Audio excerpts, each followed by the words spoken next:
Bonjour Sophie, Bonjour. je suis vraiment ravi de t'accueillir dans une interview à Brico aujourd'hui.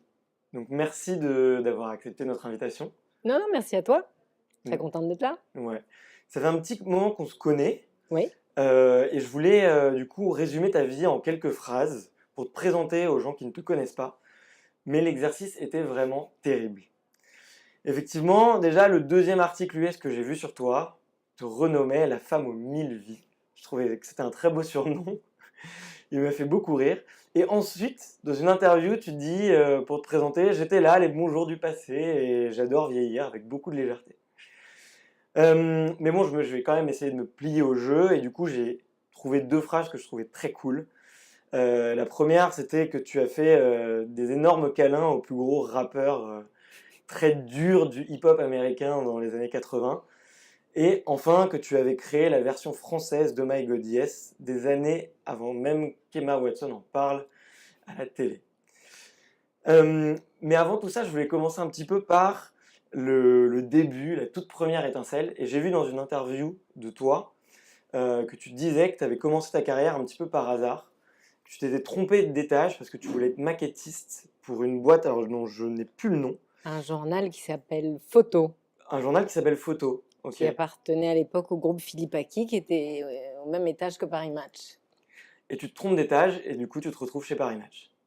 Alors, pas tout à fait. En réalité, comme beaucoup de femmes, je ne mettais pas la barre très haut par rapport à mes ambitions. Et donc, comme j'adorais la photo et que j'avais fait une thèse sur un magazine de photos dont j'avais fait et la maquette et les photos, et je m'étais dit, travailler dans un journal de photos, au moins j'en vois tout le temps. Donc, j'ai été les voir, effectivement, mais au lieu de prendre rendez-vous avec le directeur artistique pour travailler dans son service, j'ai pris rendez-vous avec le rédacteur en chef.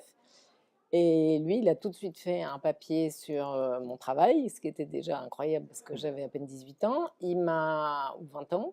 Il m'a envoyé d'une part à Paris Match pour travailler, qui était au bout du couloir, et d'autre part, il m'a fait participer à une exposition à Beaubourg sur les autoportraits avec Man Ray, Sophie Calle, tout un tas d'artistes inouïs. Donc j'avais pas 20 ans et tout d'un coup, la barre avait été mise, pas par moi, ultra haut. Ça fait peur. C'est vrai, ça fait peur Ouais. au début d'une carrière. Ouais, C'est son premier job en fait, finalement. ouais. Oui, oui, oui, c'était mon premier job. Ça m'a pas fait peur de travailler à Paris Match. Ça m'a pas fait peur d'aller à Beaubourg non plus. Ça m'a fait peur de me dire, oh là là, si à 20 ans je peux déjà être là, comment je fais pour continuer à croître? Et c'était ça ma problématique. Et donc, qu'est-ce que j'ai fait? Ben, j'ai passé mon temps à défaire et à réinventer ou de me mettre dans des situations qui m'obligent à inventer autre chose ailleurs. Déjà à l'époque? Hmm. Ok. Donc tu vas bosser pendant quelques années, je Mais crois, non, sur Paris? justement, au bout d'un an à Paris Match, j'ai trouvé que ça suffisait, ce qui est un Ouais. truc Ouais, un an, ok. délirant quand on y pense. Et voilà, au lieu de m'accrocher à cette boîte et de faire comme tout le monde et de grappiller du terrain, j'ai dit non, non, non, je pars à New York, salut tout le monde. Ok. Et là, du coup, tu pars plusieurs années à New York. Je crois que tu. 4 Est-ce que ans. tu travailles encore pour Paris Match à cette époque-là? Alors Plus ou moins? officiellement, pour eux et pour une agence, Ok. parce que ça m'a permis d'avoir les papiers pour avoir le droit de rester là-bas aussi longtemps que je voulais. Et ça m'a été très utile. Maintenant, travailler pour eux, non, j'avais pas vraiment. Enfin, on a dû se parler un peu au début, mais ce qui pouvait leur être utile ne m'intéressait pas, et inversement. Donc Ouais. voilà, ça a vite été rien en tout cas. Et du coup, ça t'a laissé peut-être un petit peu de temps libre. Et tu racontes que tu te balades à New York, que tu sortais aussi un petit peu à ce moment-là. Je sortais beaucoup. Tu sortais beaucoup, Je ok. sortais beaucoup, et donc c'est assez rapidement que je me suis retrouvée à une fête downtown, et j'ai vu les New York City Breakers Ouais. je connaissais un peu le rap, mais enfin comme tout le monde à l'époque, c'est-à-dire que Sugar Hill Gang avait eu un tube, Grandmaster Flash avait eu un tube, j'avais entendu les deux titres sans m'en raconter d'histoire particulière, mais quand j'ai vu les danseurs faire des trucs que je trouvais même physiquement impensables et dingues, ça a commencé à m'intriguer et donc c'est par cette voie-là que j'ai commencé à m'intéresser à l'ensemble du mouvement hip-hop.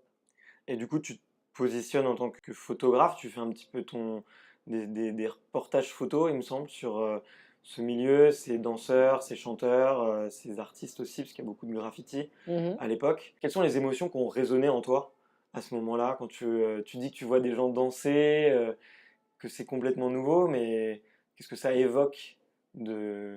Je me situe quelque part entre Jeanne d'Arc et Bernard Palissy. C'est-à-dire que, je partage cette espèce de petite folie où il y a rien dans le cerveau qui marche, il y a juste l'intuition qu'il faut le faire et qu'il faut avancer sans se poser de questions. Ok, Voilà. Donc personne n'en voulait, moi j'avais pas très envie de faire autre chose et pendant 4 ans, je me suis un peu débrouillée pour je les ai pas photographiés tous les jours non plus, hein, oui. il y a pas de quoi faire tous les jours non plus, il faut pas exagérer, mais enfin, j'ai passé 4 ans avec eux et régulièrement avec ou sans ma caméra. Ce qui fait qu'eux, par exemple, rétroactivement, il y en a pas mal qui m'ont dit, «Mais en fait, on s'était même pas dit que tu étais photographe puisque, on n'a jamais vu, l'appareil». C'est vrai, selon que je l'avais ou que je l'avais pas. Au bout d'un moment, quand on voit quelqu'un tout le temps, on fait pas gaffe. Ouais. Bon, il m'est arrivé de leur dire: «Assieds-toi là, viens en studio», Mm. faire quelque chose de plus posé. Mais en règle générale, j'étais juste là, quoi. Ouais. Bah, c'est devenu tes amis en fait, plus Très que... vite, très Ouais. vite, ouais, ouais.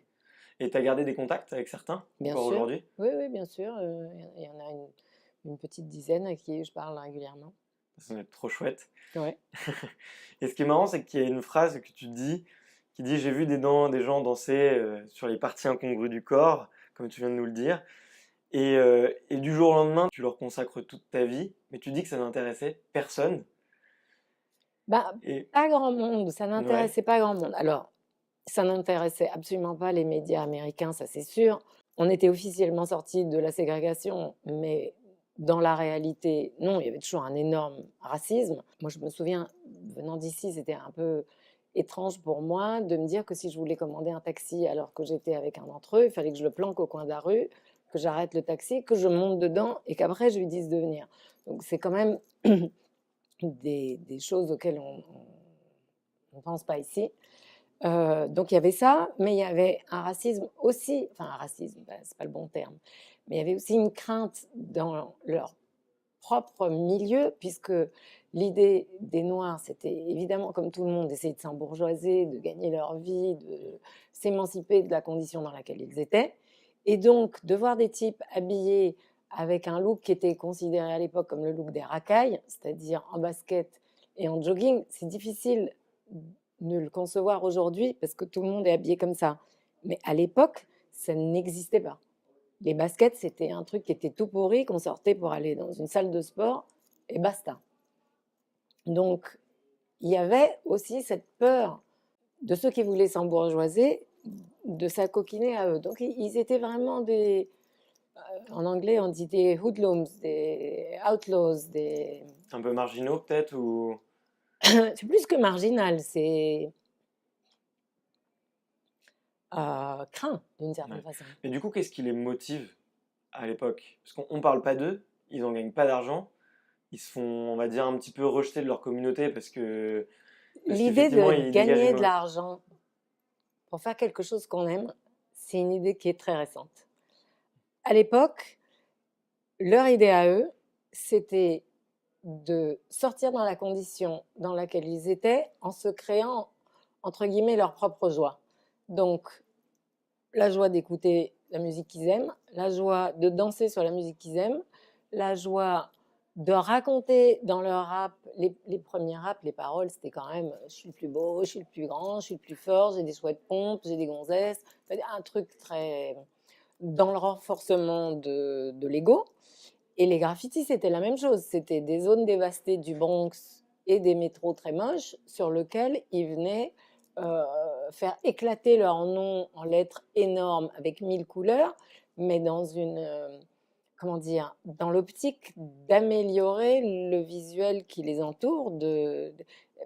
Ici, ça a été considéré comme une agression parce que c'est vrai que là, les gens ont beaucoup aimé taguer la station du Louvre, qui était la seule à être jolie, ou voilà, il y avait un truc assez français de vouloir agresser ce qui est beau Ouais. plutôt que de chercher à améliorer ce qui est moche. Il y avait un côté plus révolutionnaire peut-être dans le graffiti français Chez nous, que... on conteste. On Ouais. n'aime pas le bourgeois, on n'aime pas le riche, on n'aime pas l'aristocrate. On préfère détruire sa matière que d'enrichir notre matière. Voilà. Et eux, c'est une culture qui est très différente. Donc, tout ce qui pouvait être amélioré, embelli, ça a été ça leur problématique. De se mettre des trucs en or pour avoir l'air riche, de se mettre des baskets toujours très blanches et impeccables, ce que les gens riches ne faisaient pas à l'époque. Eux, ils avaient toujours des baskets nickel, elles avaient l'air de sortir du magasin.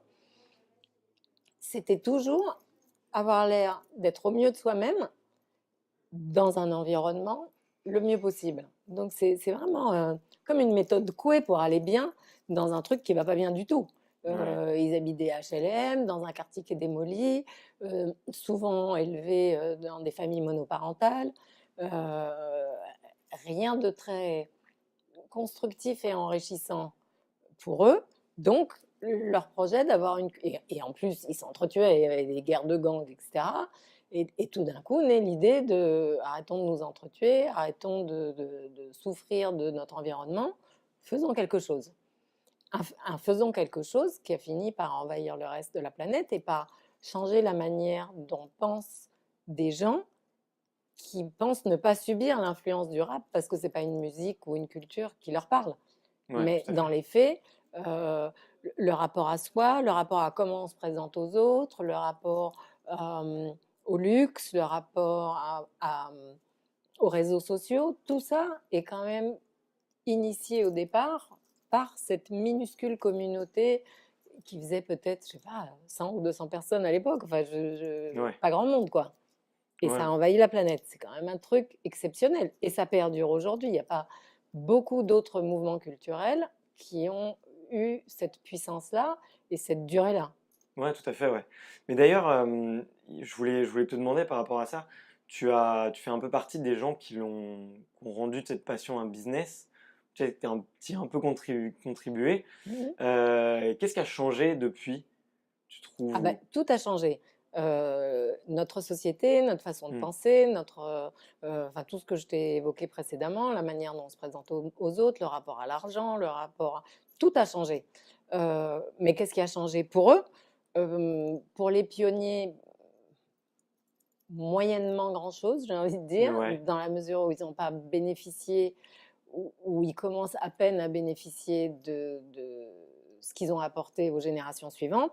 Mais les autres, ils ont bâti toute une économie extraordinaire, où non seulement il y a énormément d'artistes qui gagnent beaucoup d'argent, mais il y a toute une culture Black qui s'est mis en place avec leurs propres médias, leurs propres marques de fringues, leurs propres maisons de disques, voilà, la manière de gangréner le système raciste américain, ça a été de ne pas chercher à le détruire, mais de construire un monde parallèle dans lequel ils sont chez eux. Il se trouve Mhm. que ça a été assez fort et assez séduisant pour qu'une une partie des populations non noires ait aussi eu envie d'adhérer à ça et de Ouais. consommer ça.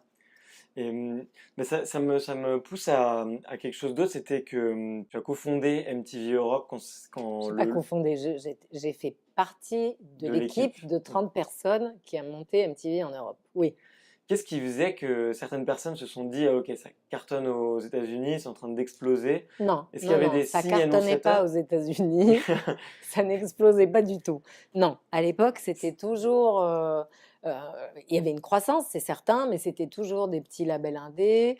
Il y avait vaguement quelques maisons de disques, quelques majors, mais petites majors, qui se disaient, bah, peut-être qu'on peut essayer un album sur cet artiste ou un album sur cet autre. Mais globalement, c'était une culture de tout petits labels indépendants.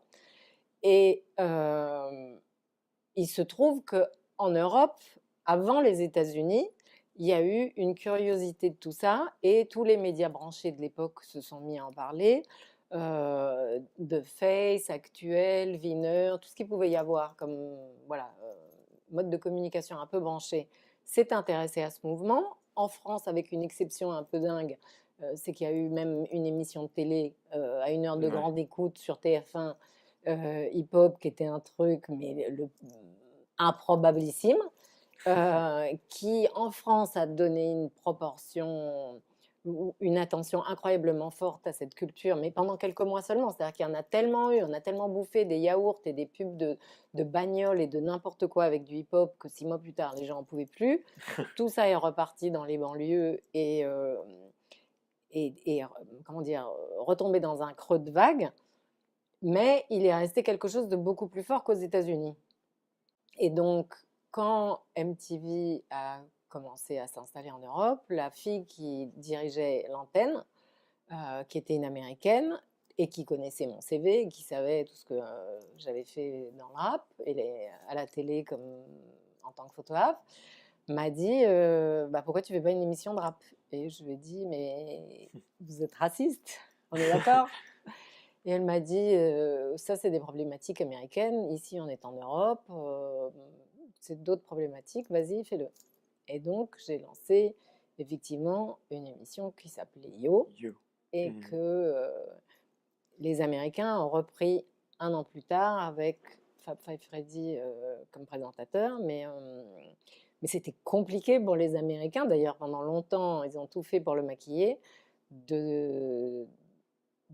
d'avouer que ça avait été initié par l'Europe. C'est un peu difficile de se dire qu'une culture Il y a un américaine retour en est initiée arrière. ailleurs. Ouais. Mais, et du coup, c'est à ce moment-là que tu interviews les plus grands, il me semble. De l'époque, les plus grands de Ouais. l'époque, ouais. Alors, je sais pas si c'est à ce moment-là, mais on voit James Brown, on voit Al Green, on voit Run DMC. NWA, NWA. Wu-Tang Clan, Jazzy Jeff and the Fresh Prince, qui est devenu enfin, Will Smith. Ouais. Je sais pas, la liste est tellement énorme. Tous les musiciens de Prince, tout ça, c'est parce que je trichais un peu. Hein, ça rentrait pas vraiment normalement dans la casio, mais je pouvais pas m'en empêcher. Mais en rap, je sais pas, Ouais. tout le monde, Public Enemy, LL Cool J, Afrika Bambaataa, tout ce qui pouvait être star à l'époque aux États-Unis, mais aussi en Europe. NTM par exemple, en Hollande il y avait un groupe que j'aimais beaucoup, s'appelait Urban Dance Squad. À Londres il y avait des tas de groupes que j'invitais régulièrement.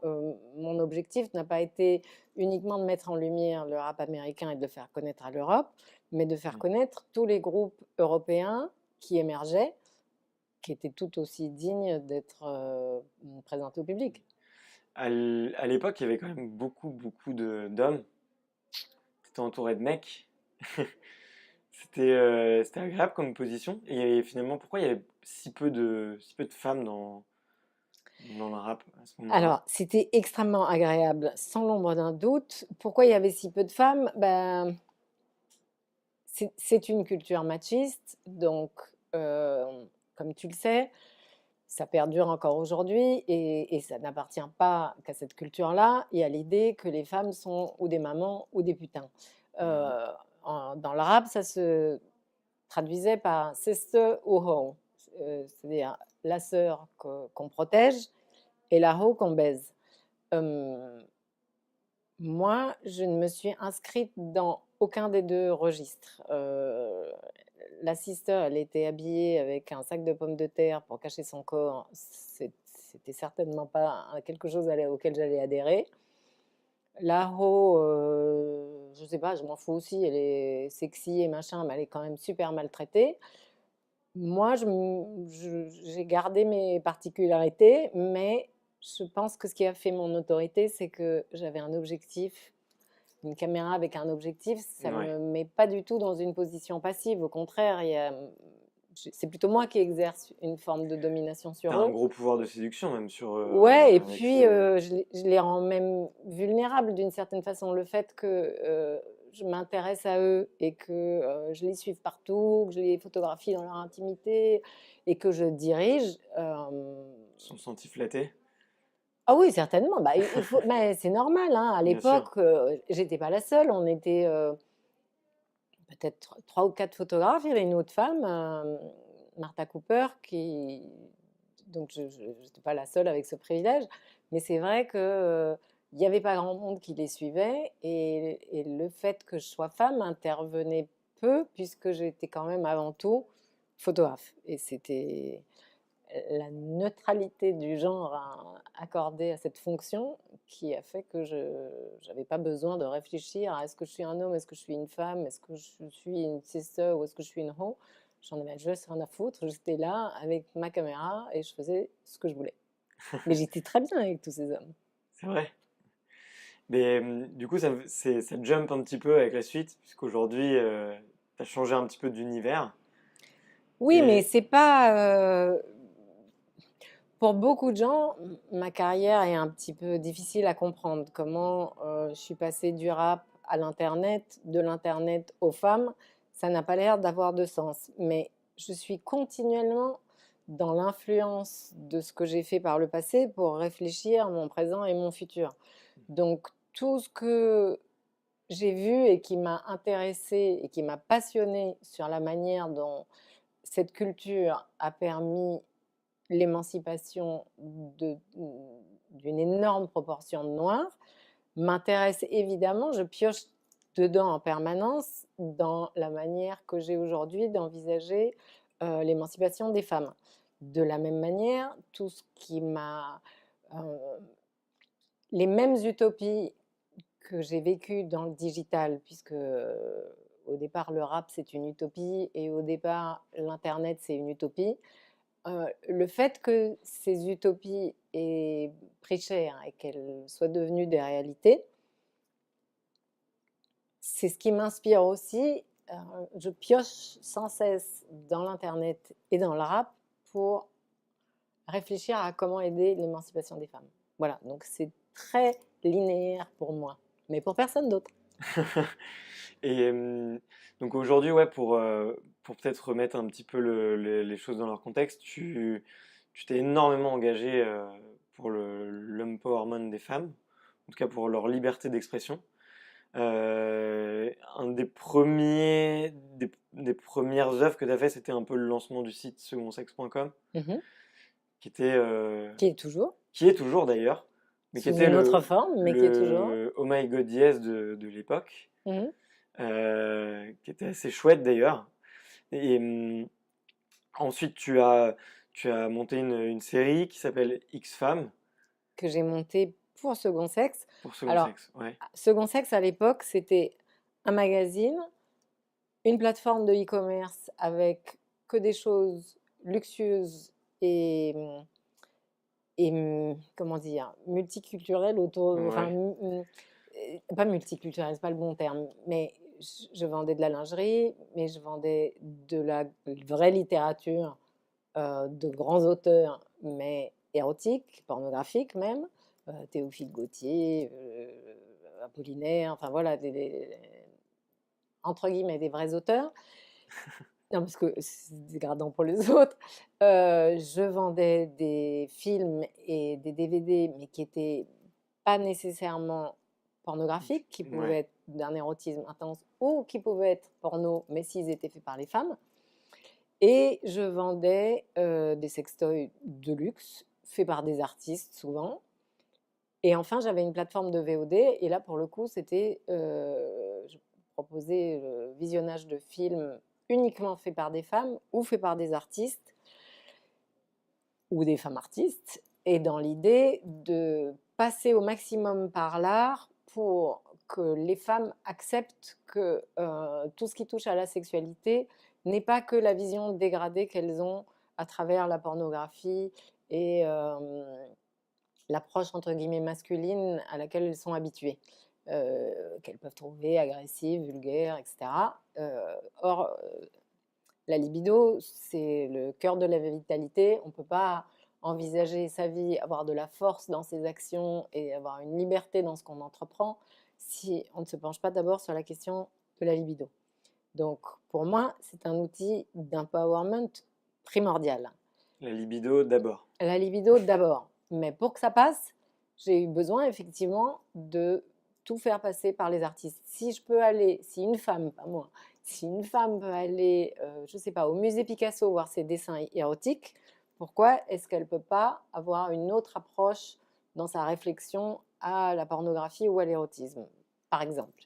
Et donc, c'est pour ça que j'ai aussi demandé à pas mal de réalisatrices, actrices et chanteuses même de participer à ce projet qui s'est appelé X-Femmes, qui était le projet de faire des courts et des moyens métrages à des femmes connues, pornographiques, qui ont été diffusées à la fois sur la plateforme pour l'enrichir, parce que je trouvais que j'avais pas assez de choses, mais aussi sur Canal+, avec qui on a fait ça en coproduction. Comment étaient les réactions quand c'est sorti?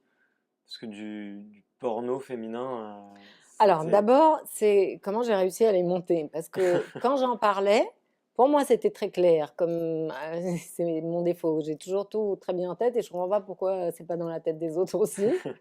Et donc comme personne ne comprenait rien à ce que je racontais sur en quoi ça serait différent si c'était fait par des femmes, j'ai pioché dans la caisse de ma société euh, pour produire un premier film que Caroline Loeb qui était chanteuse, mais aussi metteur en scène de théâtre, qu'elle a bien voulu réaliser. Et c'est uniquement parce que j'avais quelque chose à montrer que j'ai pu ensuite aller voir un coproducteur qui m'a dit: «Ah, je comprends ce dont tu me parles», et ensemble, on est allé voir Canal+. Et c'était d'ailleurs assez incongru de se retrouver à Canal en train de regarder tous les 4 un film porno, mais ça s'est passé comme ça, tout de suite, Canal m'a dit: «Oui, oui, oui, banco, allons-y», et on a fait donc 2 saisons. Et c'est quoi la réaction finalement des réalisatrices que tu es Ouais. allé voir? Parce qu'il y a quand même des très jolis noms et Mais il y en a eu beaucoup plus en mais- fait. Malheureusement, j'ai pas eu la possibilité de travailler avec tout le monde, mais je pense qu'il y a au moins une cinquantaine de femmes qui m'a dit oui, y compris des très grands noms à l'étranger. Après, c'était arrivé à faire rentrer tout ça dans une économie qui était malgré tout assez fragile, mais il n'y a aucune femme qui n'a pas compris pourquoi je faisais cette demande. Tout le monde a compris que c'était avant tout un acte féministe et que la question de savoir si c'était honteux de faire des trucs porno ou pas n'a été n'a ébranlé personne.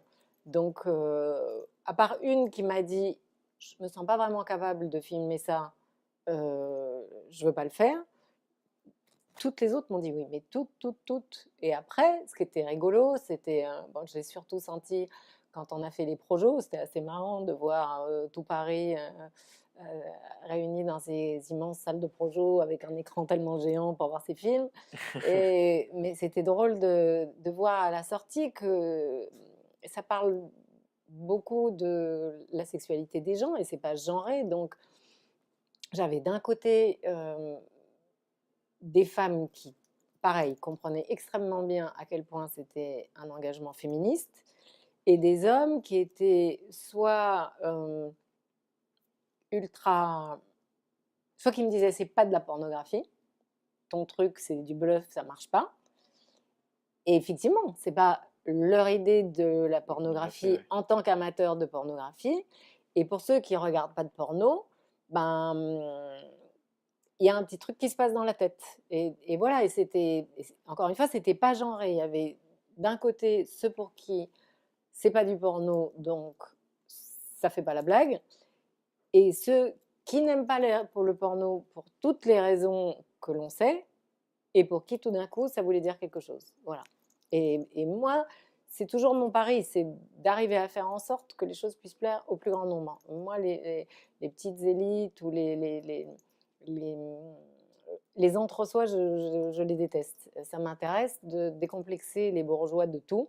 Les bourgeois, ça correspond aujourd'hui à la majorité de la population, donc je n'ai pas du tout envie de la mettre dans une boîte à part. Bah ouais, ça peut se comprendre. Et du coup, à ce moment-là, tu commences à t'entourer, enfin, je pense que c'était déjà le cas bien avant, mais tu t'es entouré de plein de femmes hyper inspirantes et euh, hyper douées. Et aujourd'hui, bah, du coup, tu es à l'origine d'un mouvement qui s'appelle Nous sommes 52, qui est un groupe C'est un fermé, collectif, ouais. collectif. Alors, Comment est-ce que c'est organisé? Est-ce que tu peux nous parler un petit peu de la genèse de ce projet et de la façon dont c'est un peu structuré? Parce les projets, si tu veux, associatifs ou à but non lucratif, des fois c'est un petit peu plus dur à manager, non? alors, ça s'est passé en 2 temps. La Mm. première chose, c'est qu'à un moment donné, j'ai ralenti tout ce qui concernait second sexe après DSK. Le, Qu'est-ce qui s'est passé? le monde a changé. Le monde a changé. On a eu pendant des mois une perception médiatique de femmes en tant que victimes et d'hommes en tant que bourreaux. Je ne reviens pas sur l'affaire DSK qui ne me concerne pas, j'y étais pas et j'ai rien à en dire. Mais la manière dont les médias et donc, a fortiori, les gens ont vécu tout ça, ça a scindé le groupe humain en deux. D'un côté, des femmes victimes, de l'autre, des hommes bourreaux, qui est quelque chose dans lequel je ne m'inscris absolument pas. Pour moi, la différenciation des sexes est tout à fait à minima. Et le reste est du culturel. Donc, j'ai un petit peu pris du recul et je me suis mis à faire d'autres choses parce que ce que je voulais faire était devenu inaudible, ou ce que je faisais était devenu inaudible. Et puis, il y a 1 an et demi, j'ai été avec une copine réalisatrice qui a fait beaucoup de films et qui n'a rien à prouver à personne. Et elle me racontait avec quelle difficulté elle avançait dans son scénario parce que ses producteurs lui faisaient écrire et réécrire et réécrire. Et en me racontant sa difficulté, ce que je visualisais moi, c'était le paternalisme de la scène. Et tout d'un coup, ça m'a vraiment énervée et je dis: «Écoute, on va pas passer notre vie, les bras croisés à supporter tout sans rien dire et on a passé l'âge, donc on va faire quelque chose».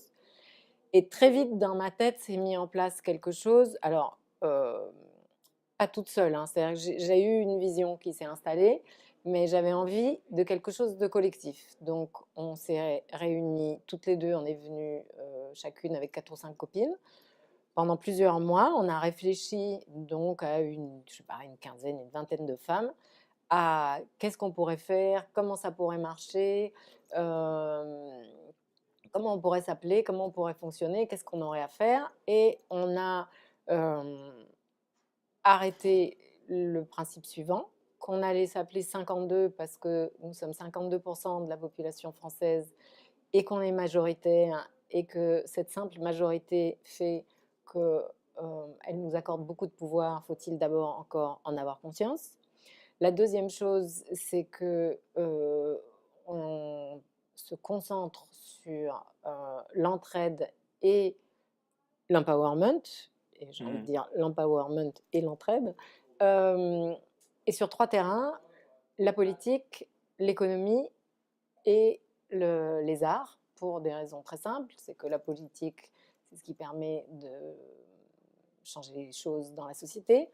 L'économie, c'est la manière dont tourne le monde, on ne peut pas en faire abstraction. Et les arts, c'est ce qui fabrique des stéréotypes dans un sens comme dans un autre. Donc si on veut en créer des nouveaux, c'est là qu'on doit s'inscrire. Et on vit dans un monde d'images, donc c'est d'autant plus important. Et à partir de là, voilà, on a mis des règles de fonctionnement ensemble, qu'il n'y avait pas de chef, qu'on se réunissait une fois par mois, que Il n'y a pas de chef. il n'y a pas de chef. Enfin, il n'y a pas de chef.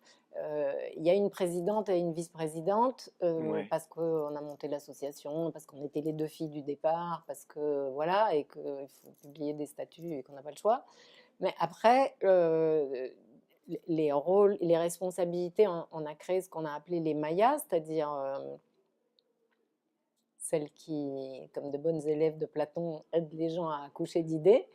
Et donc, les mayas gèrent un sujet. Quand on détermine qu'on va faire une campagne d'affichage, une action dans les rues, un film, un festival, peu importe, il y a une maya. Et la maya gère le projet avec une équipe. Et comme ça, on sait que c'est... Et puis, on profite du digital. On est sur Slack, on est sur les réseaux sociaux, on est sur plein de trucs. Vous êtes bon d'ailleurs. Et on Je est pas trouve. mal, ouais, Vous on est communiquez bien. super bien, ouais. Ouais, et bah, on a des codes couleurs, on a des codes de visuel très forts, on est toujours ouais, dans une influence du pop art pour avoir des choses très flashy et très à l'inverse de ce monde qui m'insupporte de girly et de rose qui est vraiment une source d'asservissement insupportable. Et voilà, et donc on est aujourd'hui 12 000, 1800 sur notre groupe fermé d'entraide, et on grossit tous les jours et au fur et à mesure des actions aussi. et on monte tout le temps plein de projets qui restent sur nos 3 sphères, économie, politique et artistique. Du coup, un petit mot pour les personnes qui nous regardent, si jamais on veut s'intéresser au mouvement et le rejoindre, pourquoi pas? Ben, on a d'abord un site qui s'appelle nous-sommes52.org sur Mhm. lequel se trouve notre manifeste, les actions qu'on a fait, etc. Et puis après, on nous trouve sur les réseaux sociaux, en général, sous Nous sommes 52. Ouais. Et voilà, et à partir de là, on peut nous rejoindre dans nos actions, nous soutenir financièrement, toutes sortes de possibilités, et tout est jouable. Pourquoi vous avez fermé l'entrée de ce groupe aux hommes? Alors non, il y a le seul endroit où c'est fermé aux hommes, c'est le groupe d'entraide sur Facebook, Mhm.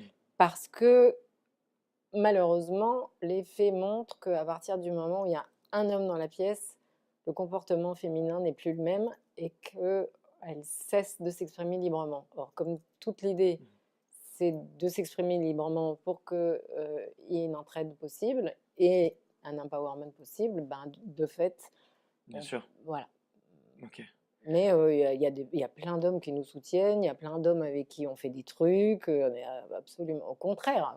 Encore une fois, l'idée de 52, ça n'est pas d'affaiblir les hommes, c'est de renforcer les femmes et de ne pas inquiéter les hommes. Parce que le truc du féminisme, c'est qu'il est très profond. Il y a des changements de société, à la fois dans les entreprises et dans le comportement des hommes, qui est de plus en plus, comment dire, pour certains, de plus en plus agressif, parce que ces hommes-là se sentent de plus en plus vulnérables. Mais le fait que les femmes se renforcent, ça ne veut pas dire que la virilité est fragilisée. Au contraire, nous, ce qui nous intéresse, c'est qu'il y ait une forme d'équilibre. Et donc, plus on arrive à déconstruire cette idée totalement culturelle, majoritairement instaurée au XVIIIe siècle, de différenciation des sexes, plus on se réapproprie l'histoire et on rétablit une vérité, plus on arrive aussi à montrer à quel point il y a un gain à, comment dire,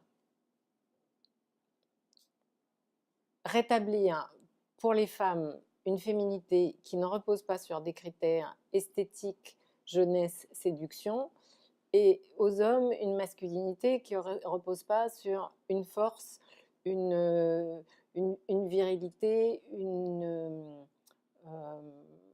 comment dire, une impossibilité d'être vulnérable et sensible qui est une souffrance monstrueuse, Bien sûr. de la même manière que l'alimentation masculine met leur santé en danger, etc. Enfin, il y a plein de choses qui rend la virilité difficile aux hommes aussi. Et donc certains s'en sortent par l'agression, d'autres s'en sortent par d'autres moyens, et d'autres le vivent très bien.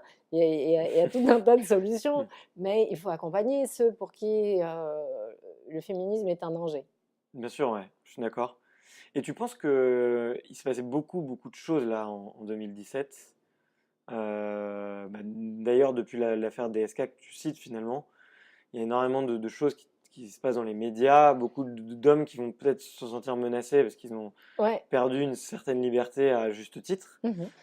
Tu penses qu'on approche de plus en plus un équilibre ou est-ce que cet Non, équilibre il est non, encore non. plus fragile Il aujourd'hui? est encore plus fragile parce que effectivement, après cette affaire DSK qui a profondément changé la société, l'affaire Weinstein a recommencé exactement la même chose.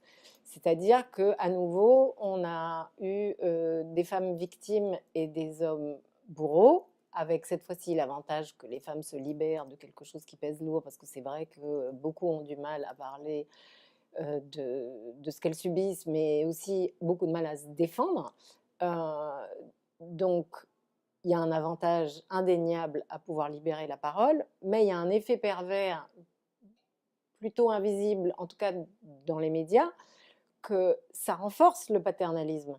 Parce que on est là, tout d'un coup, à vouloir faire voter des lois, à vouloir protéger la femme vulnérable, à vouloir même, pour moi ça me paraît mais tellement dingue que dans les transports, dans plein de pays du monde, on se mette à faire des wagons à part pour les femmes qui sont roses, une couleur bien infantilisante, que de la même manière, il y a des pays où il y a des taxis pour femmes. Enfin, on est là en train de continuer un clivage monstrueux où on continue de renforcer le stéréotype de la vulnérabilité de la femme et de la brutalité de l'homme, alors qu'ils ne sont ni l'un ni l'autre, ce stéréotype qu'on leur impose, mais que c'est comme la méthode Coué, à force d'enfoncer une idée dans la tête, qu'elle soit bonne ou mauvaise, elle finit On par avoir accepte. des effets extrêmement profonds.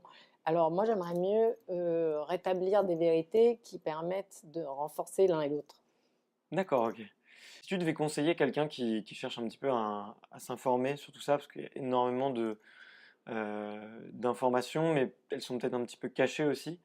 Une jeune fille qui a envie de se former sur le féminisme et qui a envie d'apprendre, qu'est-ce que tu lui Bah, recommanderais de commencer par où? je vais avant tout lui conseiller de lire Simone de Beauvoir. On n'a Mm. toujours rien fait de mieux que ce deuxième sexe qui raconte incroyablement bien l'histoire des femmes et leur asservissement, mais aussi quelles clés pour s'en sortir. Donc, c'est indéniable, c'est un livre fondateur, il faut commencer par là. Et après, il y a énormément d'ouvrages, il y a énormément de groupements féministes, il y a énormément d'infos partout. Mais naturellement, je vais plutôt proposer de rejoindre 52 parce que c'est aussi ce qu'on fait. Voilà, on fait des ateliers, on fait des conférences, on fait des tas de trucs pour euh, essayer de défaire au maximum le travail culturel qui est fait pour enfoncer en permanence ces stéréotypes qui sont si fragilisants pour les femmes. Bien sûr, ouais. Et d'ailleurs, c'est quoi les projets pour 52? On en a plein, notamment un livre, un festival à la rentrée, les ateliers qu'on fait tous les mois. Et puis, comme on est un collectif, je ne sais pas tout, puisque tous les mois, il y a des filles qui arrivent avec des... Enfin, des femmes, j'aime pas dire des filles. Tous les mois, il y a des femmes qui arrivent avec des propositions, des envies, des besoins de réagir à ci ou à ça. Donc, je n'en sais pas tellement plus que toi.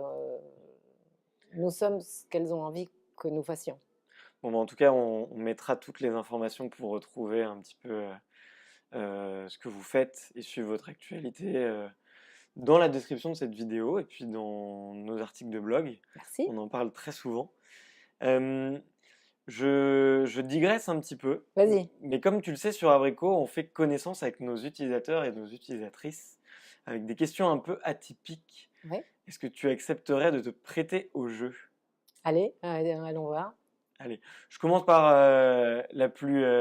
une des plus coquines. T'as interviewé James Brown, Al Green, Run DMC, comme on le disait, Ice-T.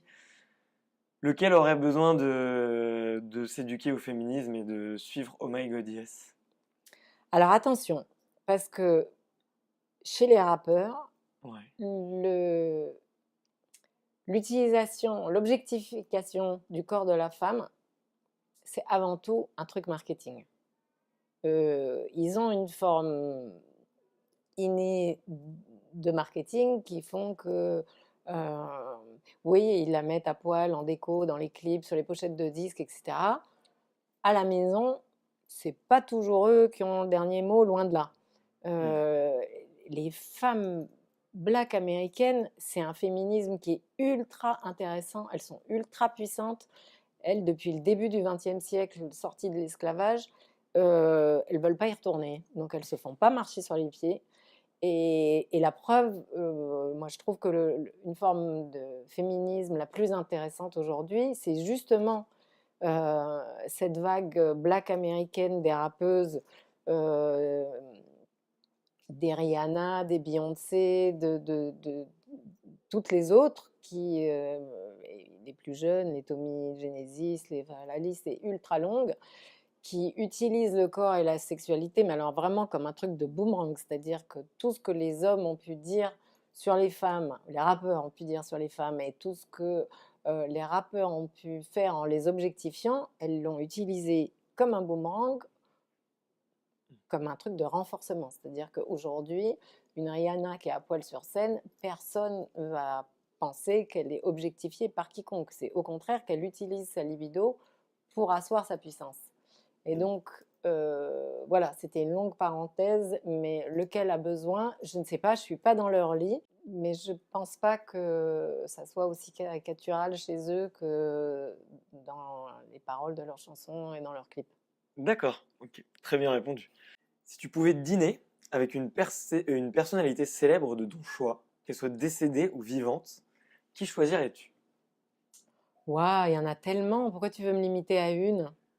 Le choisir, c'est renoncer. C'est trop dur. C'est trop dur. Et puis les vies, c'est long et les gens changent sur une vie. J'ai envie de te dire Chesterton, mais il n'y a qu'une seule partie de son œuvre littéraire qui m'intéresse. Le reste, je m'en fous. Donc, à l'âge où il a écrit Le Nommé Jeudi, qui d'autre j'adore? Je sais pas, Louise Bourgeois. Je sais pas, il y a des tas de gens. Alors là, je suis incapable de. Excuse-moi, mais Tu serais, tu veux me brimer, me brider, me limiter et j'aime pas ça. tu serais plutôt du genre à organiser une grosse soirée où ils seraient tous là alors. Ouais, ouais, ouais, ouais, je suis une gourmande. Ok, un grand buffet. À quand remonte ton dernier fou rire? Aujourd'hui, Ouais, ouais, j'ai reçu un message qui m'a bien fait rire. d'accord. On n'en saura pas plus. Non. Ton premier Mais baiser? pardon, Ouais, quand même, j'insiste sur le rire parce que il y a quand même peu de choses qui font plus de bien. Donc, c'est pas un truc rare chez moi, le fou rire, c'est un truc que il je faut, cultive. il faut cultiver le fou rire, ouais, clairement. Ton premier baiser? Une belle histoire ou une catastrophe qu'on Waouh, mais oublie? bien sûr, mon premier baiser. Mark Swift. J'étais dans ma chambre. Je, quel âge je pouvais avoir? J'en sais rien, mais peut-être 7, 8 ans, un truc comme ça. J'avais un très très grand placard dans lequel on pouvait rentrer. Et en général, Ouais. on rentrait à 3 ou 4 pour jouer au docteur. Et je pense que oui, c'est Mark Swift, mon premier baiser, certainement. Un bon souvenir? Enfin, je l'aimais beaucoup. On se disputait toutes Mark Swift. Mais en même temps, je disais à mon papa que je l'aimais beaucoup, mais que je trouvais qu'il avait une drôle d'haleine. C'est vrai. Voilà, petite et déjà chiante. Ton film et ton roman d'amour préféré?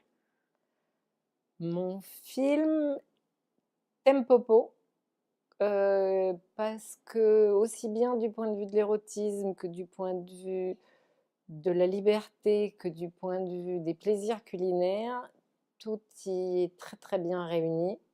Ok. Et j'aime beaucoup, une des choses que je préfère du film, c'est le fait que la fiction ne soit pas linéaire. Comme tu as compris, je n'aime rien de Ouais. linéaire. Et donc, le réalisateur s'autorise à commencer une histoire, puis à partir dans une autre, puis à revenir à la précédente. Puis, voilà, il y a une espèce de cheminement très improbable au cinéma que j'adore. Donc, Tempopo. En livre, j'ai dit Le Nommé Jeudi tout à l'heure de Chesterton. Je Tu crois maintiens. pas avoir tellement changé d'avis. À quel super héros ou super héroïne tu aurais aimé ressembler? À Wonder Woman. Wonder Woman? Je m'y attendais. Bah, en réalité, ça m'est difficile de te répondre autre chose parce qu'il y a extrêmement peu d'héroïnes féminines fortes. Il y a Lilith que l'histoire a effacée Mhm. et qui n'évoque rien chez personne, donc ça sert à rien que je parle de Lilith. Et il y a Wonder Woman chez qui c'est immédiat chez tout le monde de ce qu'elle est capable de faire et de l'énergie qu'elle dégage. Donc, je suis obligée de me contenter d'elle.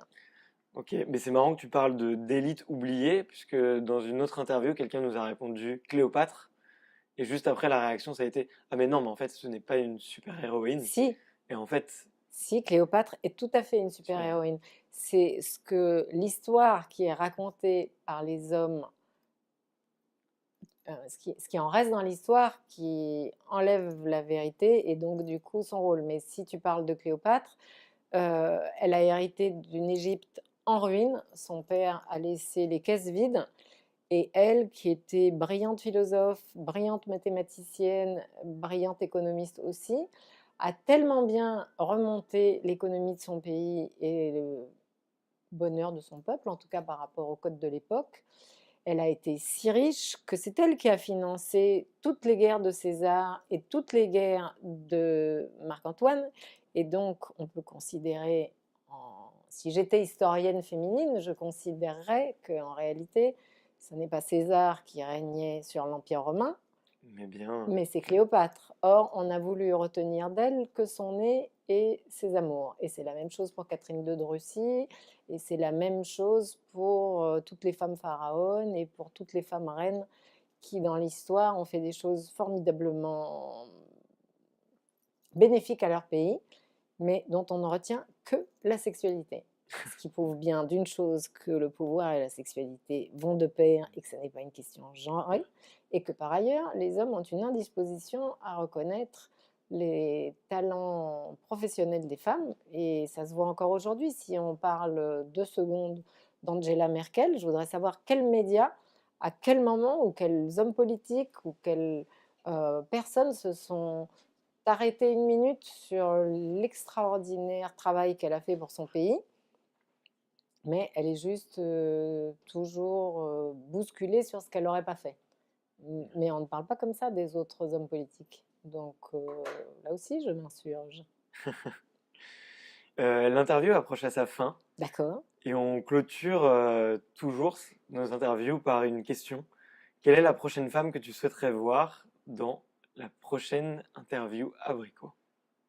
Oula, j'aurais dû me préparer à cette question-là. Vous avez pensé aux Femen? Pourquoi pas? Avec grand plaisir. Ben voilà.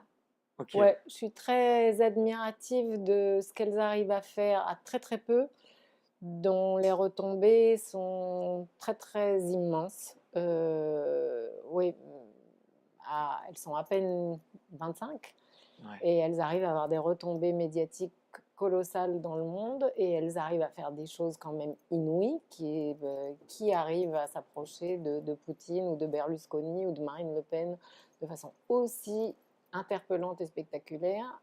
À peu près personne. Donc ouais, tout à fait d'effet même. Mais écoute, je le réécrirai de ta part. Tu Voilà. peux. Voilà. Merci beaucoup, Sophie. De rien. Ce fut un grand Merci à plaisir de te toi. recevoir Moi aussi. et Merci on se beaucoup. revoit très bientôt. Ça marche. Salut. Salut.